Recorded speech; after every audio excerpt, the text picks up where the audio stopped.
Magandang hapon po sa inyo lahat, guys.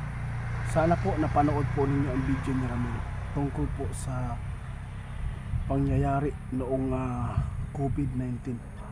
Tinanong ni Ramil si kaibigan po natin kung sino po ba ang gumawa sa COVID, no? Kung sino po ba talaga ang nag-utos. Sinabi po ng ating kaibigan, isa po dito ang Antikristo at ang Diablo.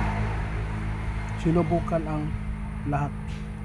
Sinubukan po ang tao dito sa mundo kung pwede bang makita kung gaano ba katatag ang mga tao. Kaya sinubukan tayo, guys. Alam po ba ninyo, kontrolado po ang lahat. Kaya hindi pa ito, guys, no? Hindi pa ito ang tamang panahon na tayo ay sakupin sa mga Diablo. Marami pa tayong madadaanan po ng mga hirap sa buhay. Ngayon po, sinabi naman po ng ating kaibigan, sana po mapanood po ninyo ang video na kung saan po nakipag-usap si Ramil at kung saan sinabi ng ating kaibigan na kung sino po ang nagpasimuno dito. Sinabi po ng ating kaibigan, Diablo, Antikristo.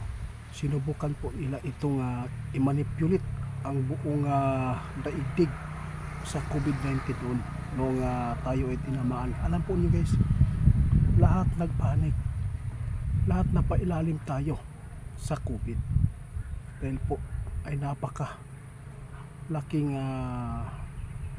plano pala ito. Sinubukan ang tao kung gaano ba katatag. Lahat tayo is na kontrola. Swerte ang mga tao. Hindi ko lang sasabihin dito, baka po mapaw tayo.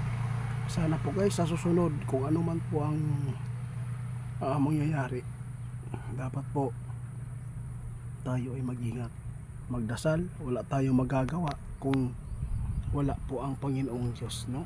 Sana po maintindihan po ninyo ang mga ipinapaabot ng ating kaibigan na ito ay sinabi niya. Alam po natin, walang nakakakuha kung anong punto kung bakit nangyari ang COVID. Sinubukan tayo ng Diablo kung paano nila, kung makokontrol po ba nila ang mundo. Anong nakita nyo, guys? Nakontrol tayo, no? Hindi ito kagagawan ng tao, kagagawan po ito ng Diablo. Kaya mag-ingat tayo, magdasal, manalangin tayo. Huwag tayong magpapadaig, huwag tayong magpapadala kung ano man po ang mangyayari sa mundo. Huwag po natin ipagpalit ang Panginoon sa mga Diablo. Lalo na ngayon, guys, nakita ng ating mga kaibigan na mangyayari. Pasiuna pa lang yun, no? Warm up pa lang yun na nangyari po sa buhay natin. Mayroon pang mas malala. Kung alam po pa yung, guys, kung bakit hindi po kung bakit hindi tumagal yung COVID-19. Alam po ba ninyo kung bakit naihinto yun? Kasi po, guys, maraming tao na nagdasal din at maraming tao din na hindi po nagpanik. Pero yung mga tao nagpanik dahil po kapag walang hindi sila makakalabas sa ibang bansa, hindi sila makapag-abroad. Kung wala niyan, kapag wala ka daw niyan, hindi ka makakapasok sa trabaho. Kaya anong nangyari? Ang daming tao palagyan. Sana sa susunod, kung meron man po mga ganitong pangyayari, ibinabala na po namin at ibinababala po ng ating kaibigan na sana huwag po tayong magpapadala agad. Hindi tayo agad magpanik para hindi po masayang ang buhay natin. Masakit isipin, guys, kung ano po ang magaganap po sa katawan po natin, kung anong epekto. Kaya ngayon, ipaalala ko sa inyo yung sinabi ng ating kaibigan. Walang ibang sundin natin kundi ang Panginoon. Ngayon po, kaya nagawa namin po ito ipaabot. Sana napanood ninyo ang video kung saan pinuntahan ni Ramil yung ating kaibigan. Itinatanong po niya kung sino po ang gumawa sa COVID. Kaya sinabi ng ating kaibigan, Diablo. Hindi po yan kaya ng isang tao, no? Na kontrolahin po niya ang mga tao sa mundo.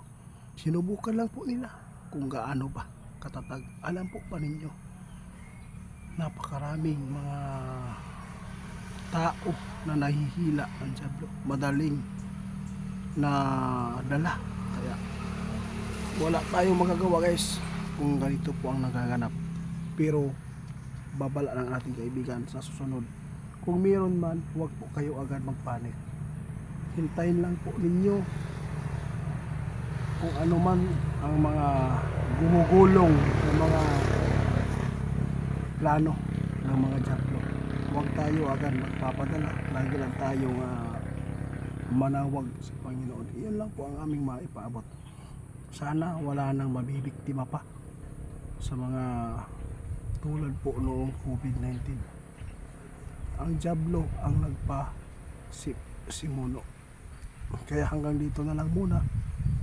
Ako ay halubos nagpapasalamat Sir Alexander dahil po nasagot na po namin ni kaibigan na Duwending Linyo ang inyong tinatanong sa amin na kung sino po ba talaga ang gumawa ng virus noon 2019 yata yun, yung sikat na virus COVID-19.